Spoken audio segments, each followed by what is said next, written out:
नमस्कार प्यारे साथियों, आपका स्वागत है हमारे यूट्यूब चैनल में। और देखिए साथियों, हम आपको डीएलएड फोर्थ सेमेस्टर के लिए मैथ करा रहे थे, जिसमें आपका लास्ट चैप्टर चल रहा है। और आपके जो पेपर हैं वो आपको 12 तारीख को आपका पेपर है, तो आप अच्छे से अपनी तैयारी करते रहिएगा। आपको किसी भी क्वेश्चन में दिक्कत है, कोई भी क्वेश्चन आपको समझ में नहीं आया है, तो आप ज़रूर से हमारे वीडियोस देख लीजिएगा, क्योंकि मैंने आप यहाँ पर पवन की पूरी बुक सॉल्व कराई हुई है। ए टू जेड हर एक क्वेश्चन को अच्छे तरीके से समझाया हुआ है, हर एक पॉइंट को अच्छे तरीके से समझाया हुआ है। तो आप जरूर से वीडियोस को देख लीजिएगा अगर आपको कहीं प्रॉब्लम है। अगर प्रॉब्लम नहीं है तो कोई बात नहीं है, आगे बढ़ते हैं और आगे इस वीडियो में जो आगे के क्लासेस हैं उनको हम स्टार्ट करते हैं और आपको अच्छे से समझाते हैं किस तरीके से आप क्वेश्चन को अच्छे से कर सकते हो। तो चलिए वीडियो को स्टार्ट करते हैं।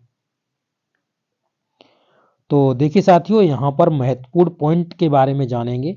इससे पहले के जो क्लासेस थे मैंने आपको करा दिए, इससे पहले के जितने भी आपका मटेरियल था उसको मैंने करा दिया है। यहाँ पर हम आ चुके हैं, इसी के बारे में बात करेंगे। महत्वपूर्ण पॉइंट यानी इंपॉर्टेंट पॉइंट के बारे में बात करेंगे।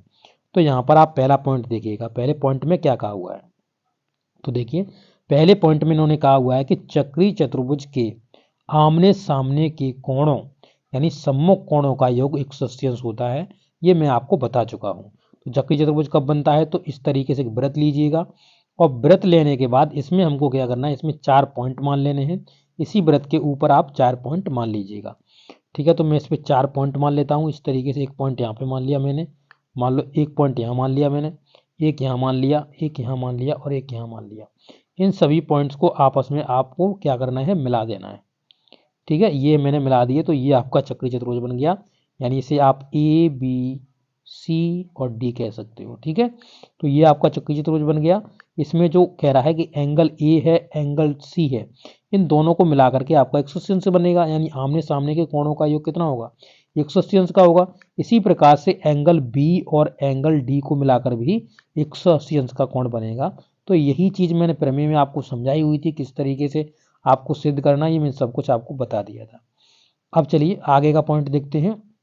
देखिए पॉइंट नंबर 2 में क्या कहा हुआ है, तो इन्होंने बोला हुआ है पॉइंट नंबर 2 में, देखिए इसमें देखते हैं पॉइंट नंबर 2 में चार, देखिए लिखा हुआ है चार बिंदु एक वृत्ति होंगे यदि, चार बिंदु होंगे अगर वृत्ति, तो चारों बिंदुओं से बने चतुर्भुज को के कोण संपूरक होंगे। यानी तो हमने जब कहा कि एक वृत्त पर ही 4 बिंदु होंगे, तो इस तरीके से आप वृत्त लेते हो और वृत्त के ऊपर आप 4 बिंदु ले लेते हो और इसके बाद जो आपका चतुर्भुज बनता है वो आपका कैसा चतुर्भुज बनता है, वो आपका जो चतुर्भुज बनता है वो आपका बनता है चक्रीय चतुर्भुज। इस तरीके से मैंने अभी आपको बताया था, इस तरीके से आपका चक्रीय चतुर्भुज बनता है। ये बन गया आपका चक्रीय चतुर्भुज।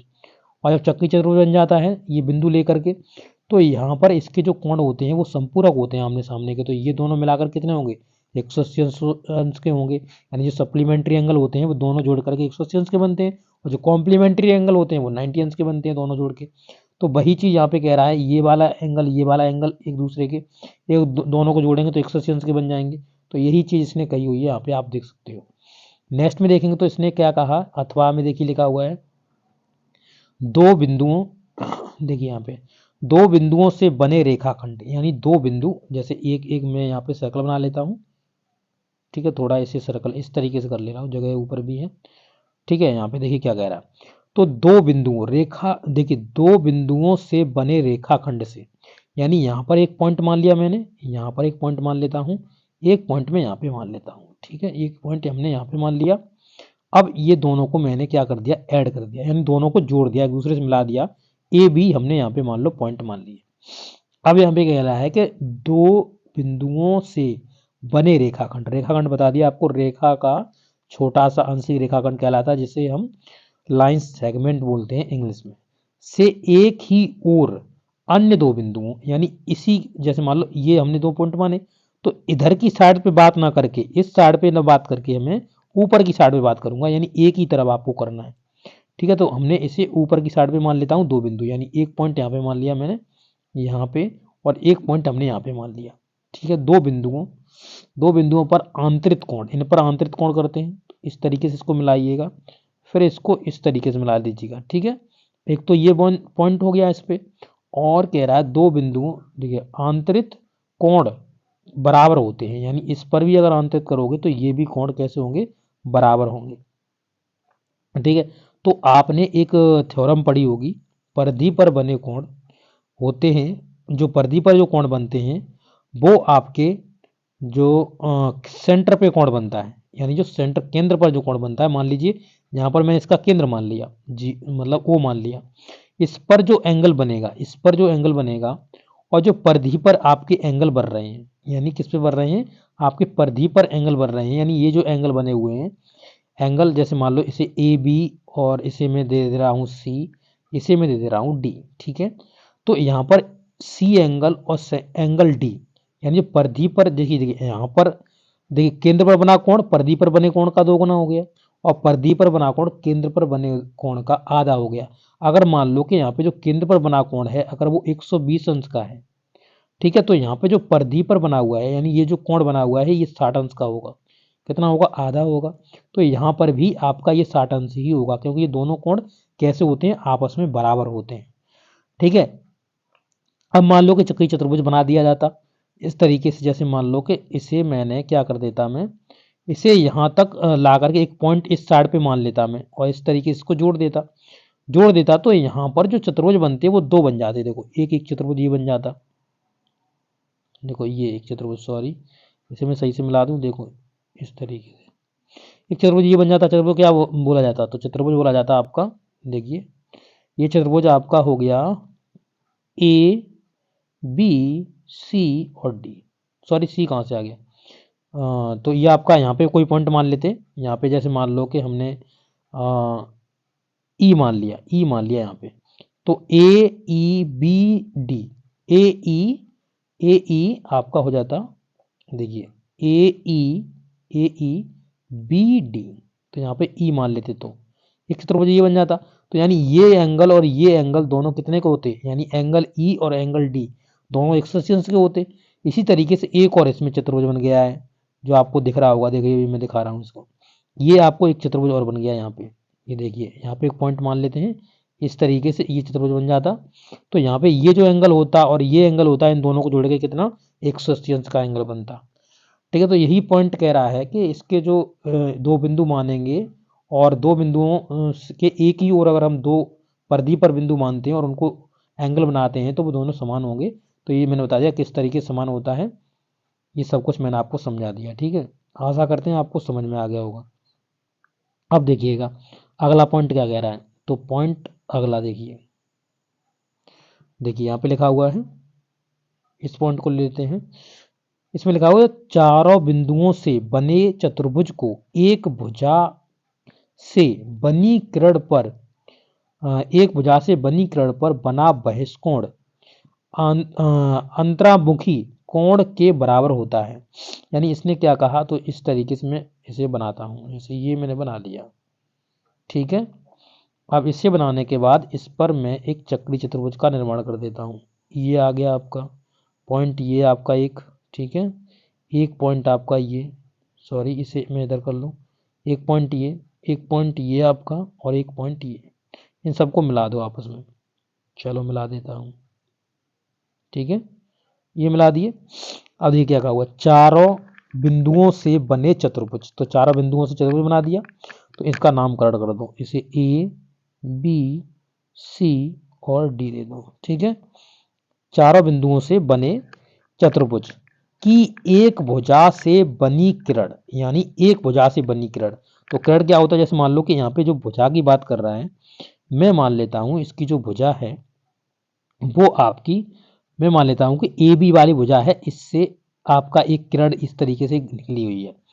किरण क्या होता है, तो आपने किरण के बारे में सुना होगा, इसका एक फिक्स पॉइंट होता है, जैसे इस तरीके से हमने बना दिया, तो ये इसका फिक्स पॉइंट है, यानी ये इस साइड में बिल्कुल भी एक्सटेंड नहीं कर सकती, यानी इधर नहीं बढ़ सकती, इधर जा करके ये जो तीर का लगा हुआ है इधर कहीं तक भी जा सकती है ये, ठीक है। जैसे कि एग्जाम्पल के लिए मैं बताऊं कि सूर्य से आने वाली आपकी किरणें हो गई, टॉर्च से निकलने वाली किरण हो गई, तो टॉर्च में आपने देखा होगा एक लंग से आपकी दूसरे साइड पे नहीं जाती है रोशनी, एक साइड पे ही रोशनी जाती है। स्टील लाइट आपने जो गलियों में लगी हुई लाइटें देखी होंगी, तो वो नीचे की तरह ही मतलब जो प्रकाश से फेंकती हैं, उनके वापस दूसरी साइड पे प्रकाश नहीं जाता है, तो वो क्या होती हैं, वो किरण होती हैं। तो ये किरण बना दी मैंने, ठीक है, ये लिखा हुआ था बनी किरण पर बना बहिष्कोण। अब इस किरण पर बहिष्कोण बना, यानी ये जो कोण है ना, ये बहिष्कोण है। किसका बहिष्कोण है? तो ये जो भीतर बी कोण बना हुआ है इसका बहिष्कोण है ये, ठीक है। अब यहाँ पे मैं मान लेता हूँ ये जो मान लो बहिष्कोण है, ठीक है, मान लो इतना बहिष्कोण अंतराभिमुख, अंतराभिमुख यानी इसके जो इस साइड पर आपको एंगल बन रहा है इसके विमुख में बन रहा है, यानी जो ई बर मतलब डी बन रहा है कोण के बराबर होता है। यानी जो ये कोण निकल के आएगा ना, ये जो एंगल निकल के आएगा वो इस डी एंगल के बराबर होगा, ठीक है।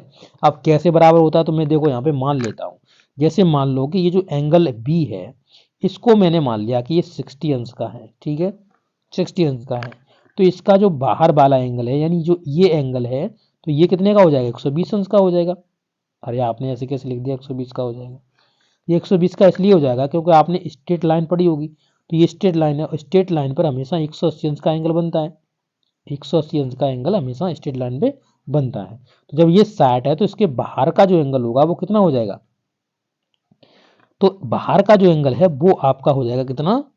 वो आपका 120 अंश का हो जाएगा, ठीक है। अब ये देखिए यहाँ पर जो बी एंगल है ये 60 अंश का है, तो ये वाला एंगल कितने का होगा?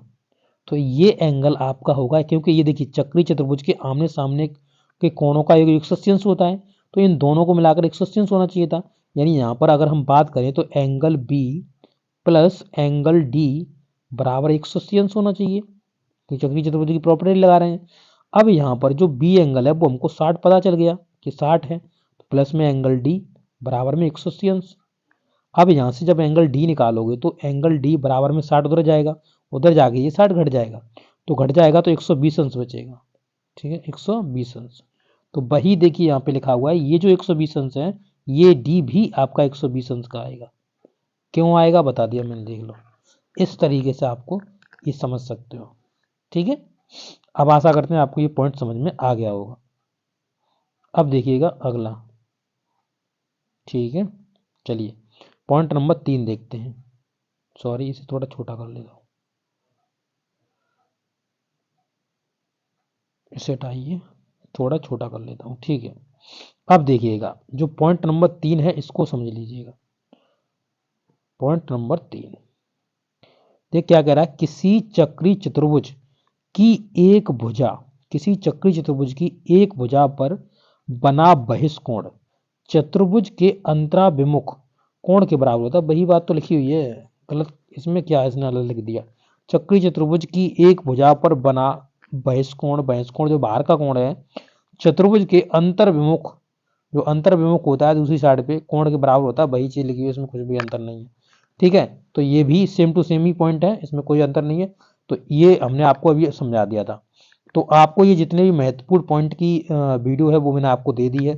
इसके बाद आपके जो क्वेश्चंस होंगे उनको मैं कराऊंगा, तो आप नेक्स्ट वीडियो का वेट करिएगा। आपको वेट करने की जरूरत नहीं पड़ेगी, मैं बहुत जल्दी पब्लिश कर दूंगा इनको।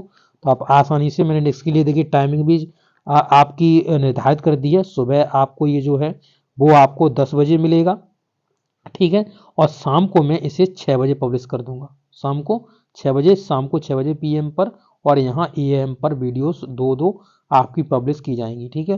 तो बहुत जल्द ही इनको ख़त्म कर दूंगा और आप आसानी से इनको देख लीजिएगा। ओके, तो चलिए वीडियो अब हम यहीं पे ख़त्म करते हैं, और अगले वीडियो में आपको इसके एग्जाम्पल्स कराऊंगा। बहुत जल्द ही आप इन एग्जाम्पल्स को करना सीख जाओगे, उसमें कोई भी दिक्कत आपको नहीं होगी। मैं आपको सब कुछ एग्जाम्पल्स इनके समझा दूंगा। Okay, thank you.